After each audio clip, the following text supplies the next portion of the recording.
Have you ever rage quit the game, but then return and fall in love with it? Because this is exactly what happened to me with one of the best game series, Monster Hunter. But before I came to that, I really struggled through what I can call a toxic relationship with that game. I remember when I played my first Monster Hunter. It was at my friend's apartment. He said that he had a demo of some new game. It was Monster Hunter World. Our introduction didn't go well. First thing we noticed, it was only pulse instead of HP bar, like in Resident Evil. 3 lives and timer just adds up to our stress meter. Because we just wanted to jump into action, most of the tutorials were skipped, which I regret doing now. That was not the brightest idea to do in that kind of game. We played for some time that day, and both of us decided that it wasn't for us. We deleted the demo and just moved on to play something else. When I saw Rise demo on PSN, I thought to myself, I remember how things went with World, but it looked different, so I decided to give it another chance. We are in a toxic relationship after all. So I played the tutorial, and it just didn't click with me.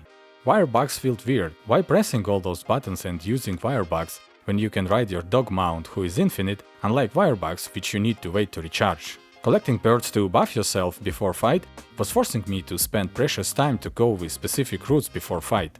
All those things added up and I decided to skip Rise too. So at this point, after trying both demos for World and Rise, I was done, and 100% sure that Monster Hunter series is not for me.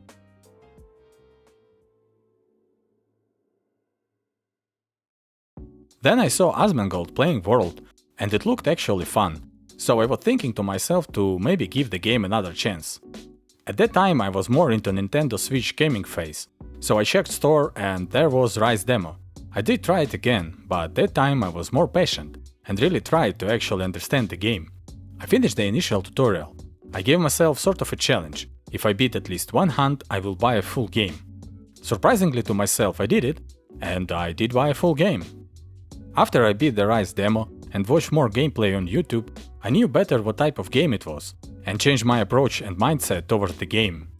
Because as I figured out, it was not the game with classic leveling where I can overlevel and beat the game. Not the game where I can use guide for OP build to one-shot all the bosses. You have to actually build around your weapon type you are using and sometimes even monster you are hunting. Your decision on how to build your character also depends on your playstyle and the amount of quality of life you would like to have. For example, you can use decorations which will nullify stun build-up and you will never get stunned again. I personally did have an issue with that and fixed it with my decos in my build. Yeah, sacrificing damage, but still it helped me a lot during some fights. You can use earplugs and when monsters scream, it will give you open window for damage. Meta build guides would say not to use those decorations, but I think if it fits your playstyle and helps you beat the monster, then go for it. I was happy with Rise on Switch, slowly progressing through low ranks. And then I saw Asmon getting the Wyvern Ignition Greatsword. That was the moment I knew I wanted to play World more than Rise. Weapon design looks way better in World. At this point, World Iceborne was on huge 65% discount, so it was no-brainer for me. And so, my journey begins. Watching someone play make the game look not that hard, but it's only before you play yourself. At first, it wasn't so bad. It was difficult, but I was having fun with the game.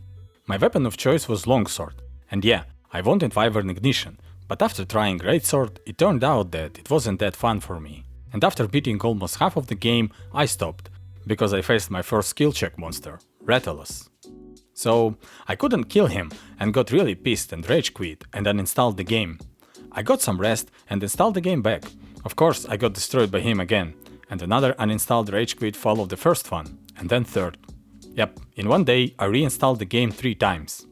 I didn't progress after all my attempts to kill him. At this point I was really thinking that maybe it's not the type of game for me. Buying Rise on Switch and World on PC was a mistake and an impulsive purchase, but something inside me was telling me that I did something wrong. If I beat monsters previously, no way this could be end for me.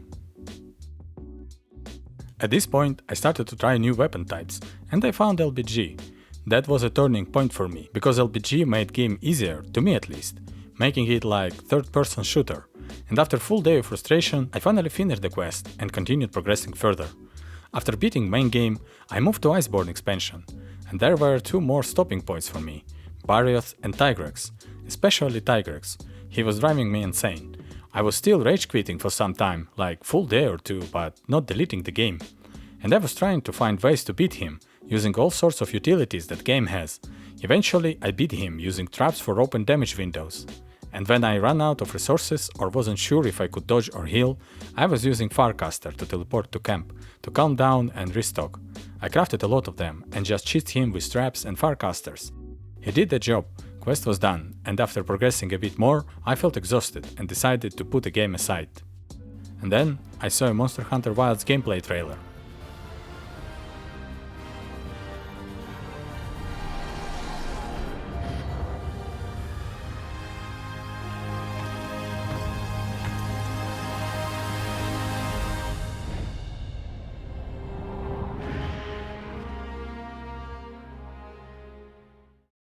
I was really happy with what I saw regarding Monster Hunter Wilds quality of life features and new mechanics added to the game. I played open beta and decided that this is the type of Monster Hunter game I wanted. At start, I really enjoyed all the quality of life features they added, in particular the secret auto run, because it was so annoying to me when monster run away or fly and you have to chase it on your feet.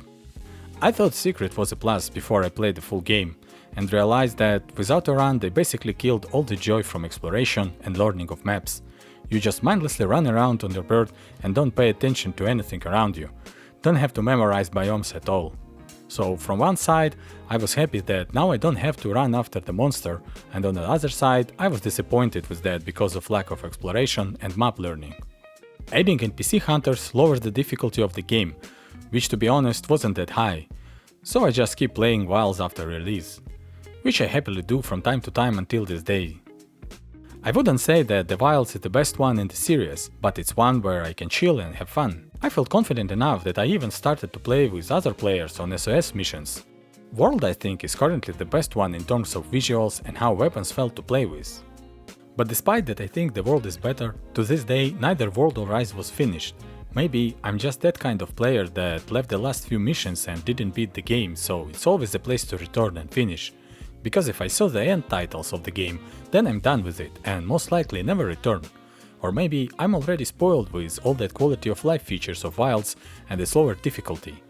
I'm constantly thinking to return and finish Iceborne, maybe even Rise. It would be interesting to compare those games based on my current experience. After all, I tried to quit this series multiple times, uninstalled it, swore I'm done, moved on, and every single time I came back. That's the thing about my toxic relationship with Monster Hunter. Hey, thank you for listening to my story about Monster Hunter. I really appreciate that. Drop a like and comment about your experiences with this series. I would like to read about them. And don't forget to subscribe to not miss new upcoming videos. Thanks and have a great day. See ya!